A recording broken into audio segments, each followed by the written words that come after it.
Historical wanderer চ্যানেলে আপনাদের সবাইকে স্বাগত। নমস্কার, আমি মৌসুমী।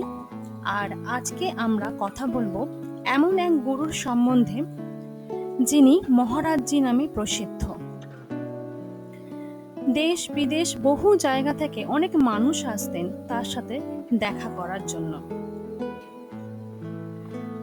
গুরু এমন হবেন যাকে দেখলেই মনে প্রশান্তি হয়, সব আড়ম্বর থেকে দূরে। তিনি ছিলেন এমনই এক গুরু। আজ আমরা কথা বলবো বাবা নিম করলি সম্বন্ধে। সালটা 1900। ফিরোজাবাদ জেলার আকবরপুর নামের এক গ্রামে ধনী ব্রাহ্মণ পরিবারে জন্ম হয় লক্ষণ নারায়ণ শর্মার, যিনি হলেন আমাদের মহারাজজি মানে নিম করলি বাবা। অনেক ছোট বয়সেই তিনি তার মাকে হারান। এরপর বয়স যখন 11, তিনি বিবাহ বন্ধনে আবদ্ধ হন। 12 বছর বয়সে তিনি গৃহত্যাগ করেন।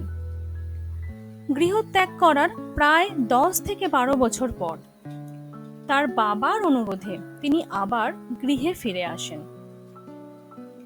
যখন গৃহত্যাগ করেছিলেন, প্রথমেই যান রাজস্থান, সেখান থেকে রাজকোট, রাজকোট থেকে যান ভাবানিয়া গ্রামে।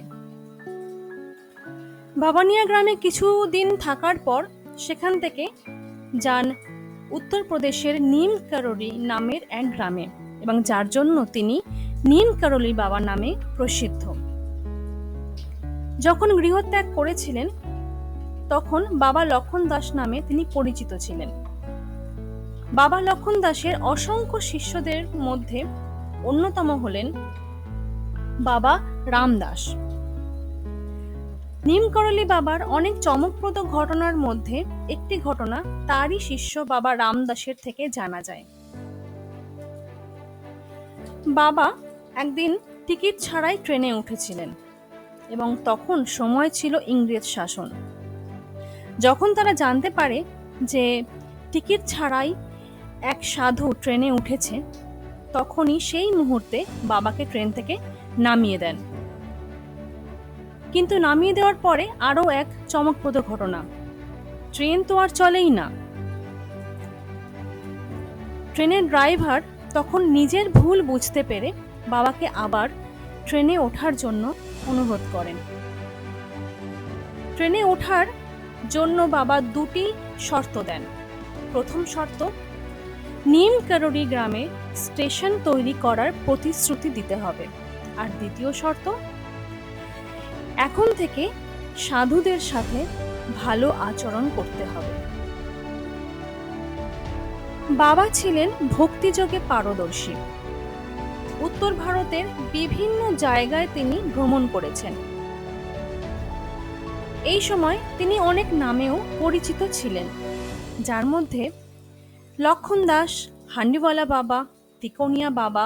গুজরাটের ভাবানিয়া গ্রামে থাকাকালীন তিনি তালাইয়া বাবা নামেও প্রসিদ্ধ ছিলেন। তবে এই তালাইয়া বাবা নামের পিছনে রয়েছে এক ঘটনা। শোনা যায় তিনি যখন ভাবানিয়া গ্রামে থাকতেন তখন ঘন্টার পর ঘন্টার জলের মধ্যে সাধনা করতেন, তাই সেখানে সবাই তাকে তালাইয়া বাবা বলতেন।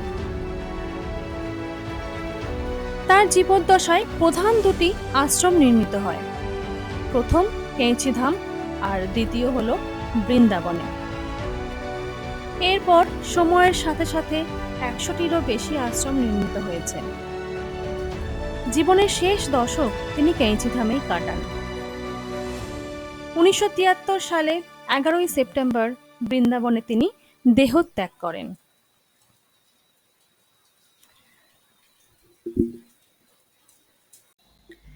তো আজকের জন্য এইটুকুই। ফিরবো পরবর্তী ভিডিওতে অজানা এক ইতিহাস নিয়ে। আমার এই ভিডিওটা যদি ভালো লেগে থাকে তাহলে প্লিজ সাবস্ক্রাইব করতে ভুলবেন না।